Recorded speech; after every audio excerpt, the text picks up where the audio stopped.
Hey, it's Thursday, November 5th and Friday, November 6th, both, as we get a chance to cover that one. As we're going to get into information about a poem on caterpillar and zombies. We are going to talk about caterpillar zombies today. We're going to introduce the idea of rhyme scheme today, which should take us 6.5 minutes to teach you. We're not going to have a whole lot of impact learning, but we're going to have a little bit of impact learning as we get towards the end. Don't you roll your eyes at me. Impact learning is good for you. And then we're also going to get a chance to go to the library. There'll be like a little pause in the middle when we go to the library. Yes, I saw that one too. You hate everything I do, trying to make me cry. And then trying to now make Antoinette cry. We're going to finish with a quiz just to try and torture Antoinette. Otherwise, no, it's going to be a quiz no matter what. I was going to try and torture Antoinette, but that's even mean for me. All right, so then we get to go from there. And Evelyn is now alive. Welcome to being alive, Evelyn.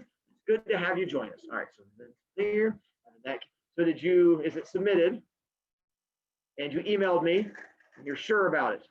All right, so then we'll let you sit down, and then we'll see what happens. If you're lying, I'll check it while we're at the library, and I'll come back and I'll just throat punch it and just drop a fool. Is that recording? I would never hit a child. That is wrong and bad. That's an official recording. All right. Legally binding. Back to here. So I have assigned new IXL, which is F.3, not the old F.3. This is the new shiny F.3 about rhyme scheme, which we're going to go through and teach you guys how to do today, which once again should take us like 6.5 minutes to learn. It's not very hard to do it all. And then here's that, rhyme, blah, blah, blah, blah. And this poem, I believe we got started with you guys already, did we not? Did we get to like the point we started reading it? And we talked about honeysuckle, and we talked about, all right. So then we're going to do just a quick rewindy bit, because there's a chance some of you guys did this thing called sleeping last night, and when your head is sideways, the knowledge just pours right out of your ear into your pillow, which is what makes your pillows heavier the next day. Pretty sure that's been scientifically proven by nobody. All right. I'm going to read caterpillar. Ooh, we did talk about this though, alliteration. And what is alliteration?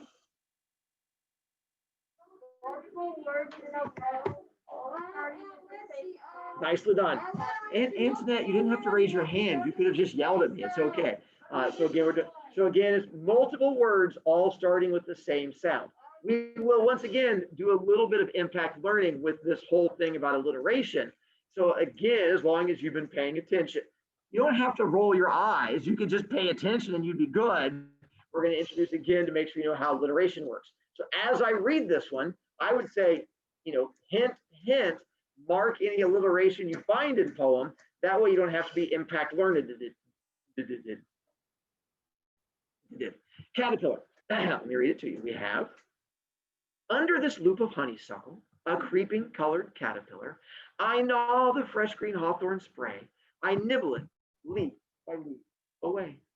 Down beneath grow dandelions, daisies, old man looking glasses, rooks flap croaking across the lane. I eat and swallow and eat again. Here come raindrops, helter skelter. I munch and nibble unregarding. Hawthorn leaves are juicy and firm. I'll mind my business. I'm a good worm. When I'm old, tired, melancholy, I'll build a leaf green mausoleum close by here on this lovely spray and die and dream the ages away. Some say worms win resurrection with white wings beating flitter, flutter, but wings or a sound sleep. Why should I care? Either way, I'll miss my share. Under this loop of honeysuckle, a hungry, hairy caterpillar, I crawl on my high and swinging seat and eat, eat, eat as one ought to eat. Mr. Broviak, that's beautiful. Thank you.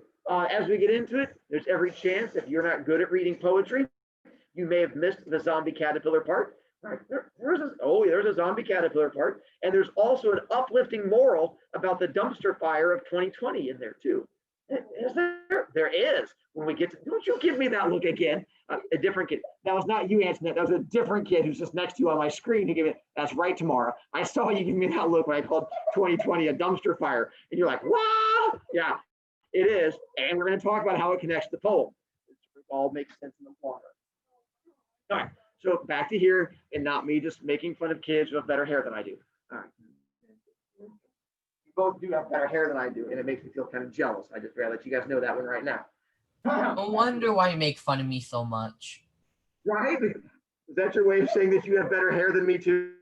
I'm not disagreeing. I mean, you've got a fine looking coif going right there, and I've got nothing, which brings me all kinds of sadness. Anyway, back to here. Alliteration. We have alliteration in first stanza. Where is it?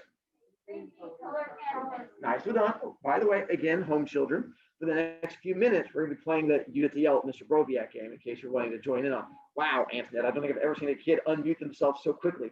You are really excited. You're yelling at you, and you just like tagged it right there. All right. Creeping colored caterpillar. Did we talk about what honeysuckle is? What's honeysuckle? A plant. A flower. The one where we get to make fun of my grandma, we thought it was candy. So honeysuckle, again, little plant, has like the little yellow funnels, you can pluck them off, like yum, yum, yum. And then if you're late, I'm gonna have to kick you out because there's gonna be time for you to go. So you can go ahead and head down to the cafeteria office, because if not, they're gonna yell at me and be like, why have you not dismissed Lathe? She scares me. I don't want her to scare me.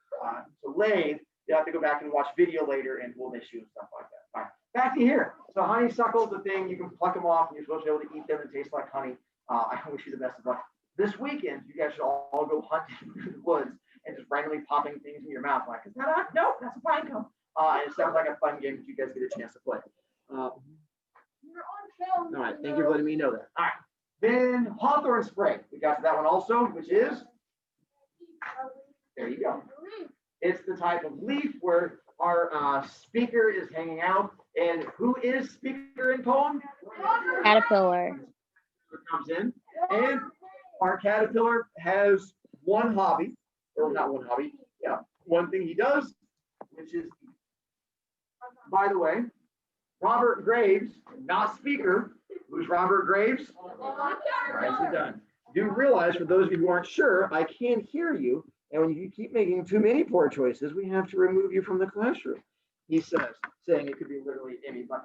And so on that one, realize differs between speaker, reader, who is me, and author, who does not think he's a caterpillar, because that'd be weird and awkward. So now we have caterpillar, who is going through, going nom, nom, nom, nibble, nibble. But now we get to stanza 2, which we just started, where we get to introduce the dangers in the caterpillar town. Down beneath grow dandelions, daisies, old man's looking glasses, rooks flap croaking across the lane. I eat and swallow and eat again. Why pronounce that last word as again? Rhyme scheme. The rhyme scheme, go you, which we'll get to with rhyme scheme in the future. And then there we talked about dandelions. Nicely done. Or if you're my kid in 4th period, I pluck those and give them to my mother. I'm like, do you hate your mother? Because she's like, no, they're like flowers. I'm like, those are not like flowers. I'm sure your mom's real excited when you come in and like, wait! And you throw it on the kitchen counter like, that's what I think of you, mother. I'm sure she took that in the nicest way possible. Also, those are not old lady heads, as I had another kid try to explain to me. And she's like, old lady heads. I'm like, oh God, children, what is wrong with all of you? I mean, yes, you could puff on that one. Do not go randomly puffing on old lady heads. It's not going to go the way you think. When you just randomly find them on the street, like when you blow on them, they're not going to find it nearly as hilarious. That's, by the way, apparently how you activate Karens. You just go around and you just find it, you go, and you blow on their head, and it activates their Karen side. They come after you, they start yelling at you about managers. Yes. You could, I mean, to be honest, there's a thing called dandelion wine, which is a drink they make by pressing the dandelion, and they press it so the juice comes out. And back in the 60s, it was a legit thing. You can actually Google dandelion wine. I don't think it's actually alcoholic, so don't get too excited. But it was called dandelion wine, and it was a juice you would make from smashing those. I myself, turns out I'm not that crazy. I just know it exists, but I did not go around. Again, goes back to my grandparents, who apparently they thought this was a thing you could do. You'd go around eating random bushes, and one of them had the idea, you see that weed? If we squish it really hard, we can drink it. And they're like, good idea. And they all got together and thought it was a genius thing. So Dandelion wine is technically a thing, but we all have. Welcome back, Wyatt. What's up, Zachary? Yeah, something like that. Let me know how it goes. Parents are fun. Owen. Yes. I mean, he was a little bit younger than me. And then we got two daisies. What are daisies? Flower. And then the flowery thing. And I had a kid earlier, and he's like, Mr. Broviak, they look like eggs. I was like, what? I'm like an egg. I'm like, oh, the yolk, and then you have like that made a lot worse. The first time I was like, honey boo boo. I'm like, those do not look like eggs. And I was like, oh, like the open egg, I can try it. I'm like, that makes a lot more sense. And then we get to old man's looking glasses. We get to explain this to you. Oh, They're glasses. so there. I like how you answered nice, strong, and confident. Let me help you out on this one. So using poem, if you have no idea what it is, we're going to use poemy hints, where it says, down beneath the caterpillar are growing dandelions, a type of plant, daisies, a type of plant, old man's looking glasses, a type of plant. Literally, it's listing things for you. Just because you've never heard of it doesn't mean it doesn't exist. The poem's not going to go plant, drunken old people. It doesn't like all of a sudden do a shift. It's going to go down beneath grow, and it goes plant. It's just apparently some name for a weird plant. I don't know why. I didn't name it. Apparently, like you squint your eyes really hard, it looks like an old man dropping their glass. I don't know, but apparently that's what they're called, old man's looking glasses. It's a type of plant. So I felt the same way. Now, new area we get to. Ethan. Sure, you can take your grandparents' glasses and you go out to the garden and you plant them and you try to convince them that when he's chasing you with a stick and you're like, it's in a poem, and you run away, and I want to know exactly how that works out for you. Anyway, back to here. We're going to introduce a danger into caterpillar land, where it says, rooks flap croaking across the lane, I eat and swallow and eat again. Wait, back up. Who's our speaker in the poem? Then we get to our danger thing. If you don't know what the danger is, you use the clues in the poem. What would be your guess? Croaking, which tells you it should be a Frog. Yes, it should be a frog, except there's evidence in the poem in this stanza to show you that it's not a frog. The flapping. Frogs don't flap. If you have a frog that's flapping, that's because someone has chucked it at you. And that's not called flapping, that's called flailing, because you're just like, frog, and you throw it at somebody, and the frog's arms are moving, so that's not quite the same thing. So there's a different thing that flaps, because what's going to be the thing that flaps? Yeah. Again, only if you're throwing it, and you should not be throwing dogs either. Apparently, we're having a lot of issues with how animals work.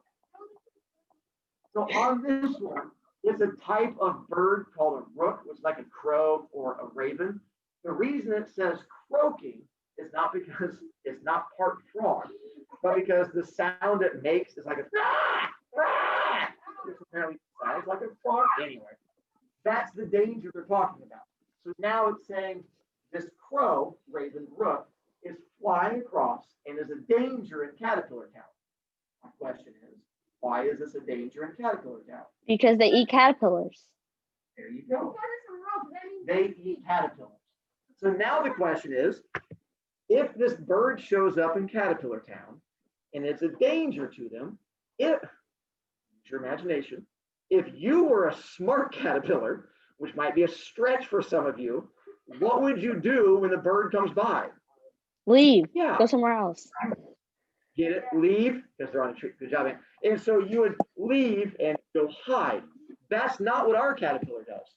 What does our caterpillar do? Eat. He keeps on eating. So all the other caterpillars run and hide, like bird, bird. Our caterpillar's like, whatever. And he just keeps on, he shakes his little caterpillar fist up at the sky and he just keeps on eating. We're going to see a theme coming where our caterpillar has a thing he loves to do and nothing is going to stop him from doing it. Blades.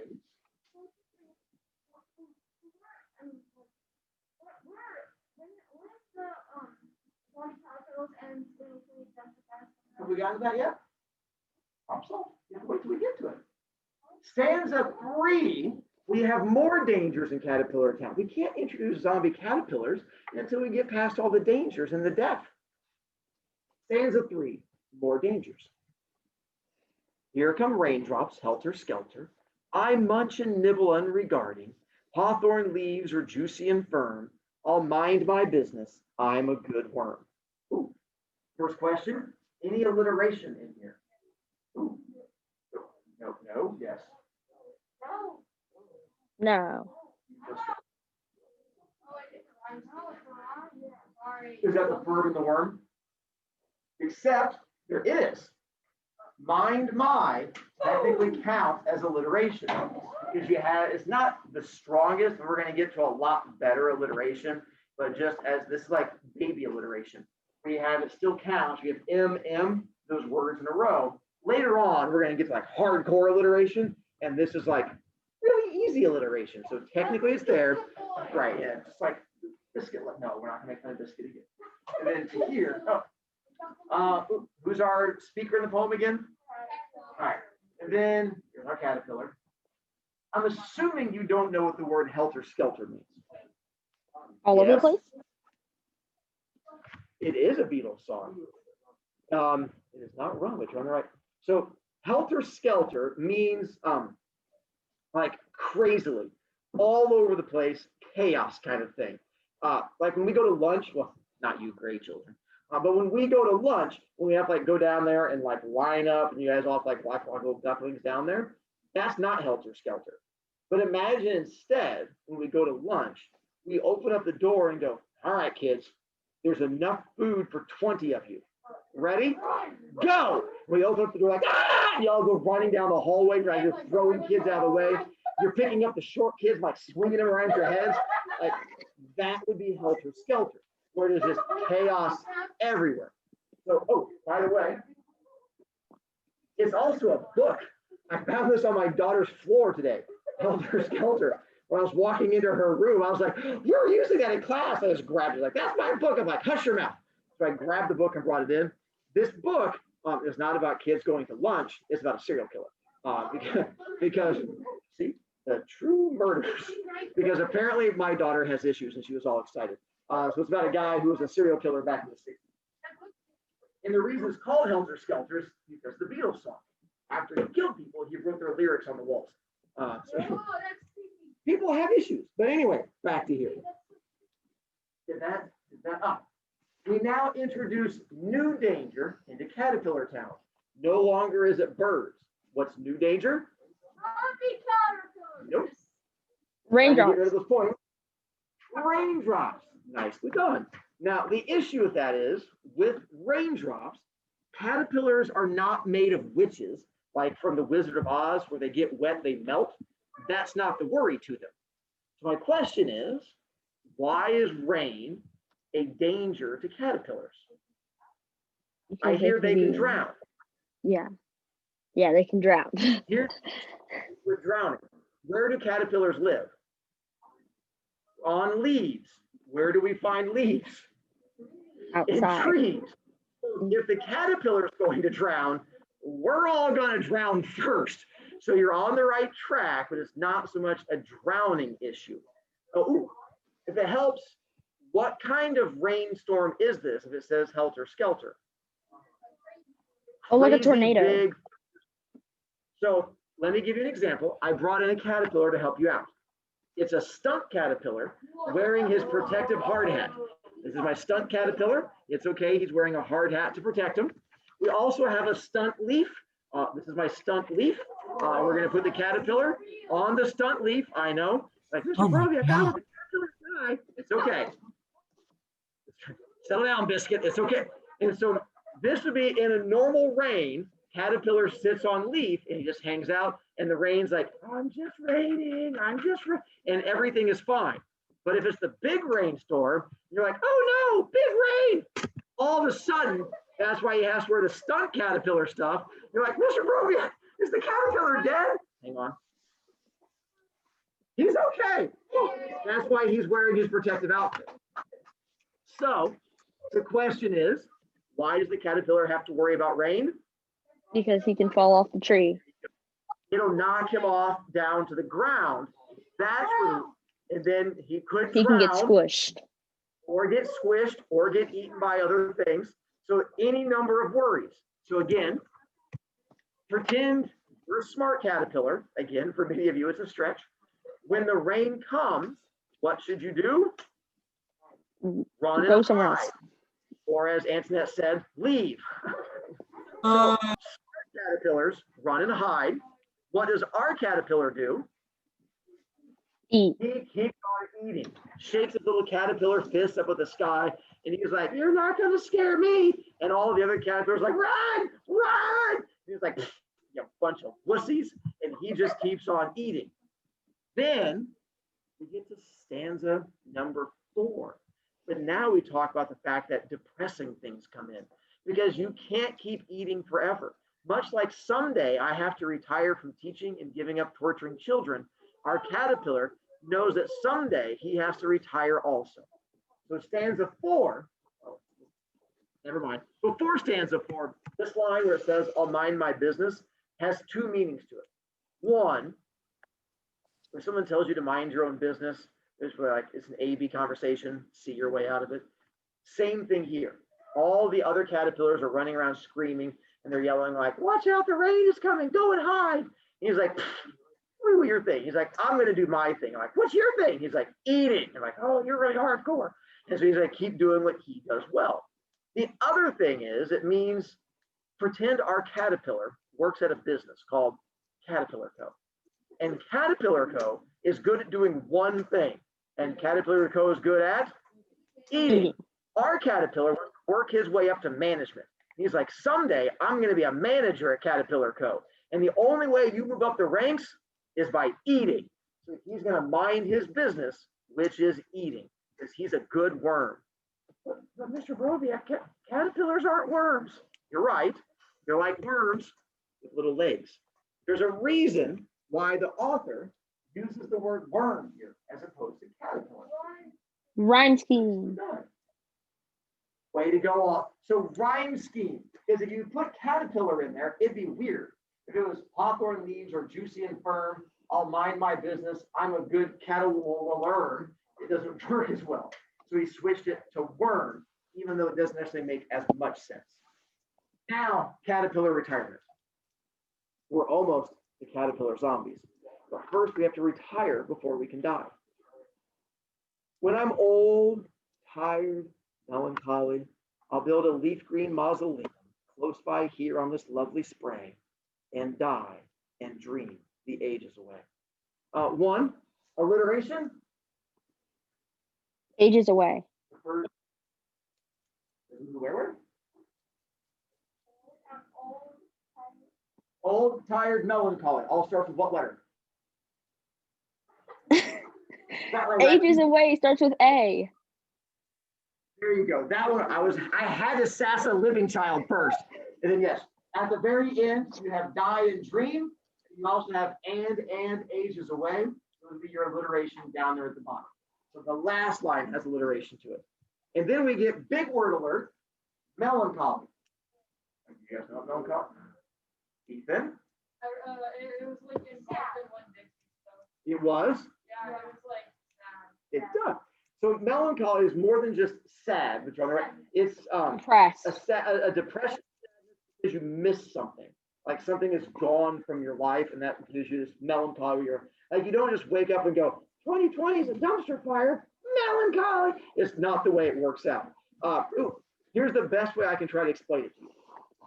On let's go with Mondays and Thursdays at 2:45, when you're on the bus going home, that sad feeling that hits you on the inside when you're like, "Oh, I wish I was still in English class. It feels like I'm missing something." That's melancholy, where it feels like there's like this hole inside of you that should be filled with English learning, and that sadness that envelops, that's melancholy. Mr. Broviak, I see Tamara knows what I'm saying. She's nodding her head. She's like, "Oh, that man speaks the truth." Thank you, Tamara. I appreciate you. Your head's going the wrong way, Tamara. It's this way. It's okay. You're a confused child. The other big word is mausoleum, which hopefully was not in because of Winn-Dixie.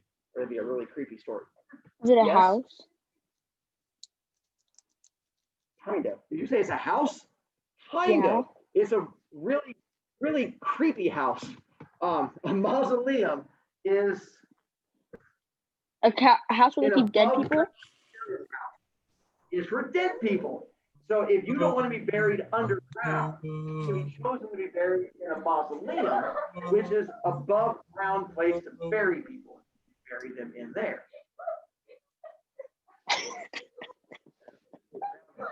There's a dead person on. The zombies are coming back already. So mausoleum is above ground burial place. You can either have one just to yourself. We have like just a burial house, which is like a small shed. You can also have a large one, like your entire family. Now, when they bury you in there, they don't just open the door and then chuck your body in and then shut the door. That'd be weird. You're in your coffin, but then instead of putting you under the ground, there's like a shelf. And like the worst pantry ever. And they open up the spot and they slide you in there and then they shut it and then they seal it in there. So you can't like walk in there like, oh, dead body, Uncle Bob, dead body. That's not the way it works. It's just like you open it up, you can walk in. It has a wall with like names on it and like they're behind those things. That's what a mausoleum is. All right, so back to here. Our caterpillar is getting depressed. He's having melancholy because he realizes someday he has to retire.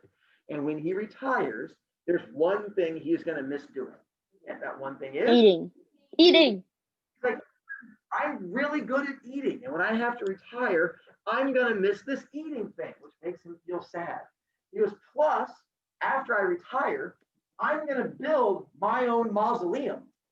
Mr. Broviak, that's ridiculous. That caterpillar could never lift a brick. You're right. It's called a metaphor. He can't actually build a mausoleum. I mean, he lifts one brick and like, I got it. And he gets smashed like, well, his death came fast. So it's a metaphor. He's building an above ground burial place on a leaf. Those of you who are smarter than a smart caterpillar should know what that's a reference to. There you go. It's a cocoon. That's the thing he's referring to, that he is going to build his own above ground burial place. Ooh. What is the lovely spray he's referring to? The leaves. There you go. That he's going to go on the leaf, the spray, and build his own above ground burial thing and die.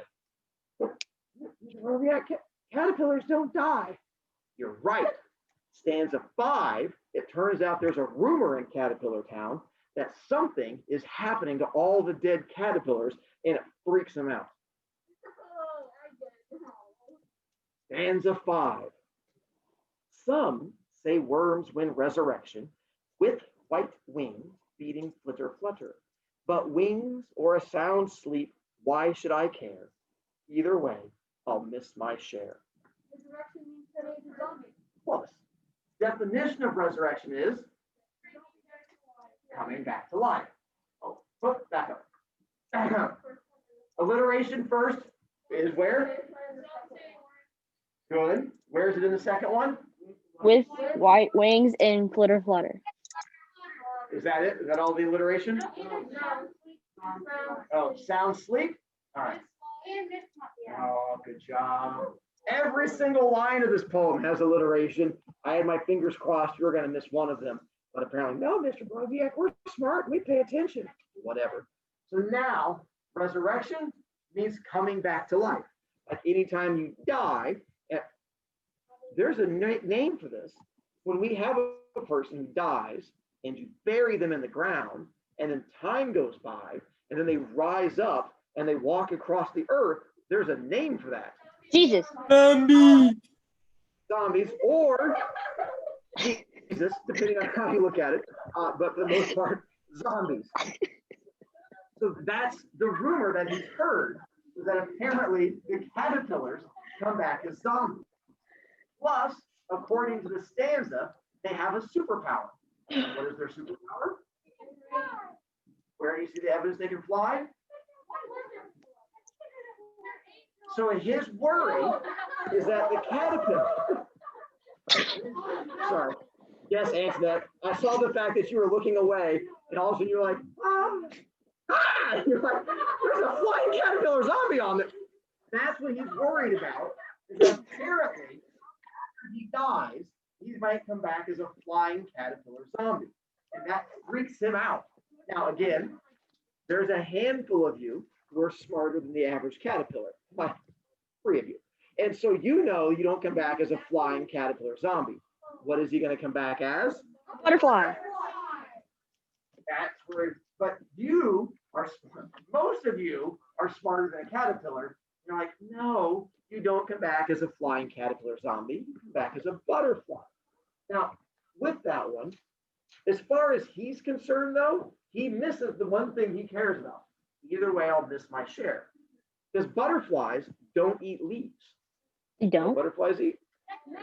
Nicely done. Nectar. Mm. They eat the brains of flowers. They land on a flower and they have like their little nose noodle and they go right into the brain of the flower and they're like their nose noodle and they're like brains, brains, brains, brains.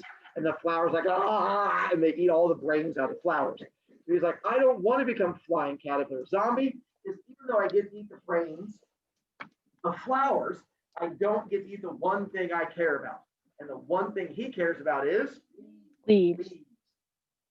Then we get to stanza 6, which says, under this loop of honeysuckle, a hungry, hairy caterpillar, I crawl on my high and swinging seat and eat, eat, eat as one ought to eat. This time I'm going to remember. Alliteration? Correlation. Hungry, hairy. Swinging seat. Now, on that last one, technically, yes, that is alliteration. But it is awful alliteration. It is globetrotter alliteration. Because if you try to rhyme the same word over and over again, technically, yes, but I'm going to make fun of you. Like if I asked you guys to make an alliteration, I was like, can you make an alliteration? You're like, yes. Henry loves Max, Max, Max, Max, Max. I'm going to go whack right into your throat. Like, Max, and down you go. Because again, that is not going to work as good alliteration. You can repeat the same word, but it is not a good example of it. Because it's not the same sound. One and ought. I know, because even though it's the same letter, technically you go off the sound and not the letter, because you can do like, I don't know, cat and something else that starts with a K. Kitty. Kitty and cat, 2 different letters, but the same sound. Owen? He's a special child. I do.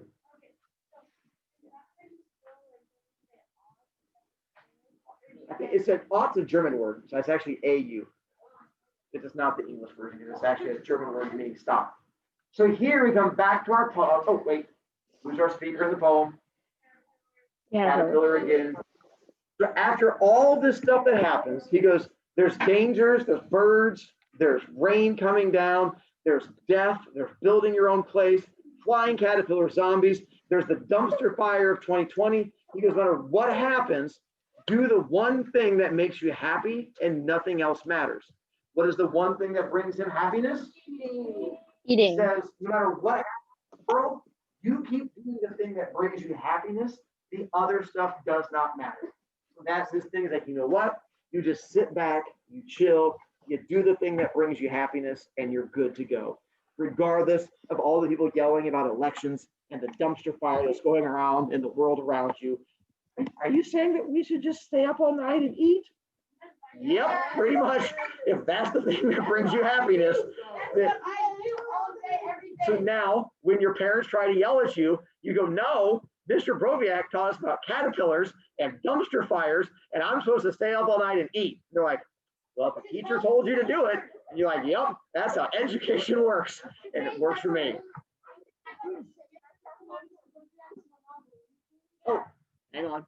I forgot to ask, what is the high and swinging seat he's referring to?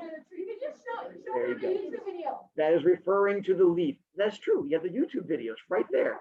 This is legally binding. See? Now you're good to go. I think that's how that thing works out. The high and swing. So before we get to rhyme scheme, we're going to do the 10-minute library break. Hang on, Ellie. So those of you who are at home, I know you're league. Let's go with is now. So home children, you are going to want to stay. Don't go anywhere. It's only going to be like 8 minutes. So 2:15. That kid losing points again. Man, we're going to have to start booting you out in the hallway now during class also. You're not the kid I'm yelling at. You're the kid coming up behind me. So again, don't go anywhere. But in about 8 minutes at 2:15, we're going to get back on here and then learn about rhyme scheme and go from there. We have to go quickly to the library. You do realize, Biscuit, we can hear you, right? All right. Living children, you can go resume recording. Hey, look at that. We're back. It's like I never left. And so here we're going to be writing down the definition of rhyme scheme, which is a code that tells us the rhyme pattern in a poem. I think I also write that down to try and help you guys out. And there. You should be in the process of writing this down to try and help you out. Rhyme scheme, a code that tells the pattern of rhyming words in a poem. I will show you an example of how this works. Emmeline, I am definitely sorry to hear that, Emmeline. You are completely forgiven. May life get better. All right. As an example, you don't have to write this down. If you want to, you can. I believe this poem is on the new handout I gave you if you're a living child, if looking at a thing makes it easier. If you're one of my not so living children, then it doesn't do you much good there either, but I figured I'd at least let you guys know. So we can just practice this one. I'll have you do a writey downy thing in a moment. For the most part, this is just a thinky out loudy thing. So as far as rhyme scheme goes, it is where we're going to assign a letter to each line of the poem to figure out how things rhyme with each other. As an example, the first line of the poem always gets the same thing, which is the first letter of the alphabet. So every poem, you're going to give the letter A to the first line. You're still going to have to put it away. I know. So then you go to the next line of the poem. The skies rhymes with eyes. You give it the same letter. If it doesn't, you go to the next letter of the alphabet. So you have A, does skies rhyme with eyes? Does. You give it the same letter, which is A. Then you go down to house. Does house rhyme with skies and eyes? No. So you go to the next letter of the alphabet, which is, there you go. And then you go to house. Does that rhyme? So that's pretty much how we go through and do it. When you go to a new stanza, you do not start over. You just continue on the entire thing. So does goes rhyme? So you give it the letter C. Does toes rhyme? So then you just go ahead and keep yelling out random letters to see how many points you can lose, because so far you've lost 10 so far. Then you go to C. Does flowers rhyme? What letter do you give it? There you go. Flower. Without even looking at this stanza, you should be able to figure out what the rhyme scheme is going to be. If this was A, B, B, C, C, D, D, this should be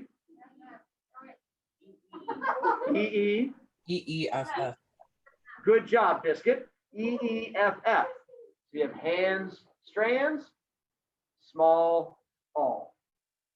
The hardest thing about this is knowing what order letters go in, and then not being too lazy to go back and look at previous lines.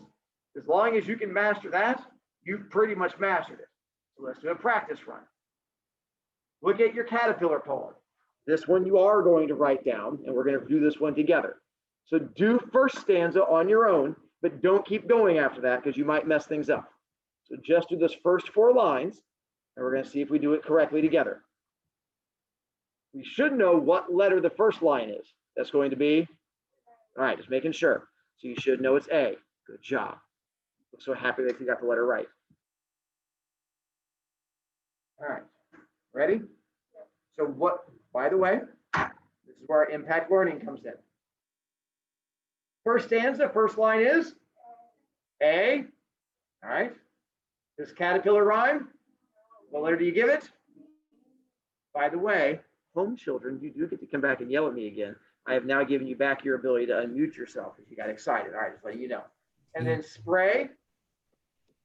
C. No. C. C. Nicely done. All right. Now take a look at stanza 2, and we're going to take a brave child to do stanza 2 all on their own. We're going to do the impact learning. But make sure you've written down stanza 2. All right. PJ, you've written down stanza 2? All right. You ready, PJ? Dandelions. D. All right. Glasses. E. Lane. And how do you pronounce this word? And how do you, so what letter does again get? Nicely done. Just like that.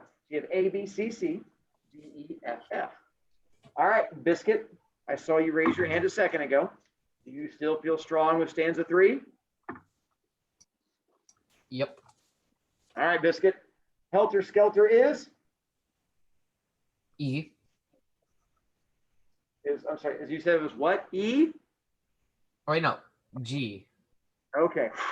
I got excited for a second. All right. That is mixed up. All right, it happens. And then unregarding? And then H. Would be the All next. right. And then firm? H again. H again? Because unregarding and firm rhyme with each other, right? No. No. No, there's a whole bunch of people shaking their head wondering what's wrong with Biscuit. Okay. So if they don't rhyme, you can't give them the same letter. I was thinking it was the last word of each, like with So- firm and worm. Yeah, but we're not down to worm yet. You're doing firm and unre. So you have firm is next. So does firm rhyme with anything previous in the poem? No. So what's the next letter of the alphabet? I. Good job. And then what letter do you give to worm? I. All right, you got through that one. Antoinette, have you already done stanza 4? You feel strong with it? Yeah. All right. You seem happy and confident. So I have to make this disappear to get to stanza 4, just so you're aware. All right. Melancholy. J. All right. They agree. Mausoleum. K. Okay. They agree. Spray. L. L. They agree on that. It's incorrect. It is not L.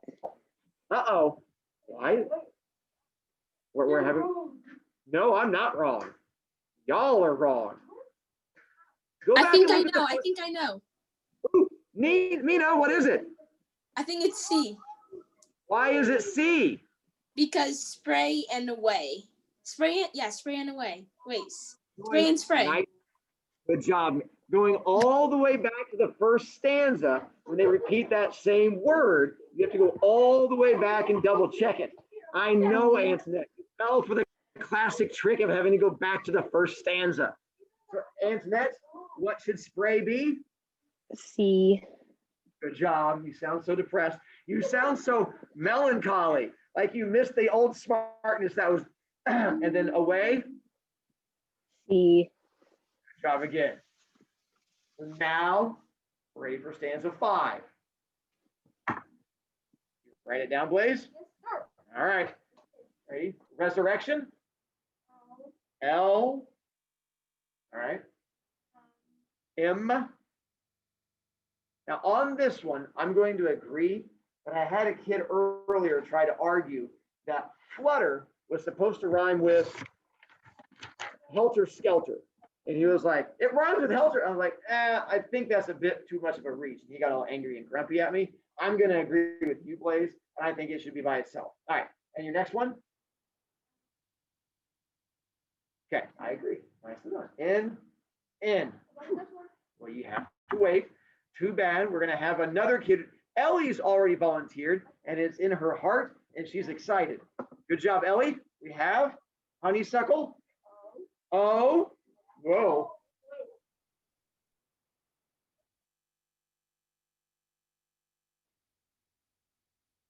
She said O, by the way, for honeysuckle. And well, apparently we have a lot of kids. No, we have people who are upset. No, Finley shakes her head. Finley, you look very confident in your head shaking. Finley, why are you so confident in your head shaking when you say it is not O? I think it's A. Why A? Because the first line has honeysuckle in it. I mean, I could be wrong though. I don't know. So that's the difference between alliteration and rhyme scheme. Repeating the same word in alliteration, naughty, naughty, bad. Repeating the same word in rhyme scheme, you're good to go. I know it's two different things, which makes it confusing. We're learning. All right, so we're good to go on A. I won't attack you completely on that. All right, so good. A, caterpillar. O. But Zach, are you covering your ears on that? Wait, no, B. Oh, never mind. She corrected it. We're back to B. I was excited for a moment there. And then seat. Now we have stress. Oh. Now we feel good with O. All right, I agree. Nicely done. Whew. All right, on that one. Huh. Now, I have another one, but it's a tough one. So I have a person who feels strong without even being able to see the poem, and it's not going to be on your paper. It is just going to be in your heart. All right, Ethan, you ready? No. All right, Ethan's going to go for this next one. It's a 6-line poem. Ready? So the fog comes, a little cat feet, it's literally the city, blah, blah, blah. All right, so what does it start with? Always starts with A. And then feet. B. Looking. City.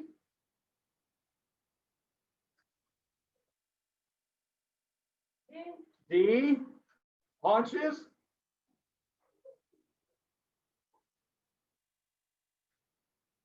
E. On. So that's as hard as I can make it. It's pretty much, if you have a poem that there's no rhyming at all, you literally just go through the alphabet. A, B, C, D, E. If you get all the way to Z and there's still more lines, you double up. And it becomes A, A, B, B, C, C. And A, A does not rhyme with A. What if you get to line 53? If you get to line 53 and there's still no rhyming, then it's line A, B, B, B, C, C, C, and it just keeps going from there. Ways. I didn't make it up. That's just the way they do it. Because apparently some people have never heard of those. I have one more we're going to try. And we're going to give you one more tough one. Is that you, Pete? All right, Max.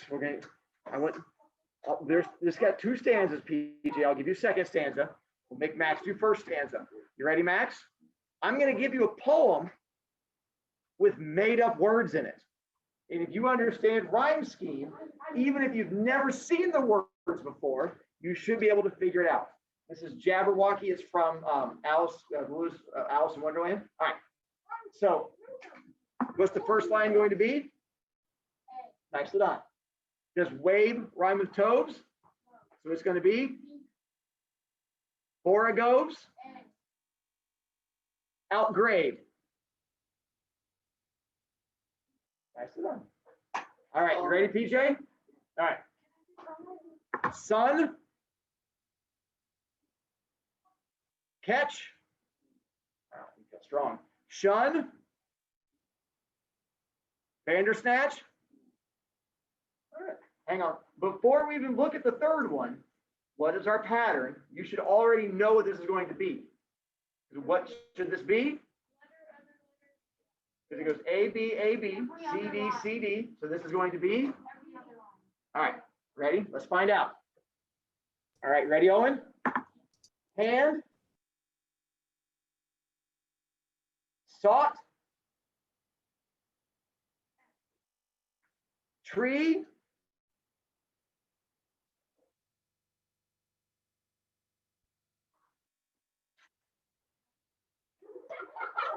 He forgot his alphabet. We did a quick timeout. All right. What did you say it was?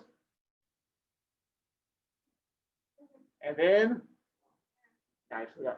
So my goal was to try and set you guys up where you thought it was going to be E, F, E, F, but it wasn't. And every once in a while, a poet will mix things up just to be mean to you. That is literally as hard as I can make rhyme scheme. Giving you one that randomly throws a letter in there, giving you a poem that has no rhyming to it, and making you go all the way back to the beginning. You have now done like as advanced as rhyme scheme could possibly be. Congratulations, you've now passed rhyme scheme class. I know. You'll get your diploma in the never. All right. Yay. Never mind. Biscuit, your diploma's coming. So now time for a quiz that you're all excited about, which in theory, hopefully doesn't take you super long. It's not due, well, hang on. 1, it's not due till Saturday at midnight. 3, if you turn it in late, what's the worst that happens when you turn something in late for me? 1, if you wait all the way till Monday, you stand up.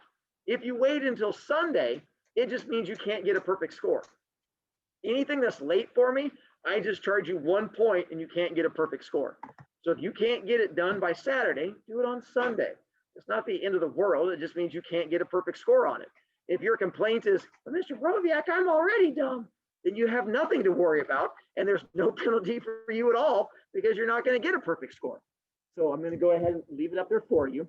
Those of you who are watching this video right now, we're going to go ahead and stop the video because now it's just kids taking a quiz while they stare at me and make grumpy faces.